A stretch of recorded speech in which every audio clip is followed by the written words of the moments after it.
maangas, mas pinasosyal, at mas nakakatakot? Presenting mga nagbabadyang karaokers!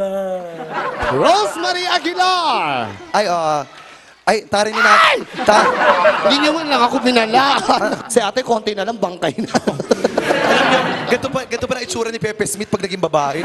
Gusto po ang shampoo. Gamit din pag may time, ha? At taray ng buhok patay, ba't di ka pa sumabay? Yung mga kata niya, oras na ang buhay ko. Ano ba talagang gusto niyo mangyari? Eto, bibigyan ko yung pambili ng ng lapida niyo, semento niyo, graba. Luha na lang po. Luha. Magkakaugnay pa rin. Alam. Ilang taon na po kayo, ha? 58 na. Oh, lapit na. Oo, Ganyan. ba't di na lang kayo magpa-autopsy ng buhay? Oo, pa-autopsy. Pero yung baak mula ulo. Gusto ko pag namatay ako, ang kabaong ko para hindi alatang bakla ko, Hello Kitty. Ay, oo. Sa ayaw ko makamatay ng ganyan kasi lahat ng tao namatay ganyan. Gusto ko may malaking teddy bear, nakaganyan ako. Pa maganda, pag hinatin niyo ako sa huling hantungan, mag-outing lahat tayo, pupunta tayo Enchanted Kingdom. At habang binabagtas natin na papuntang Enchanted Kingdom, may raffle yan. Yung mananalo siyang susunod. So, saan pupunta ba kayo?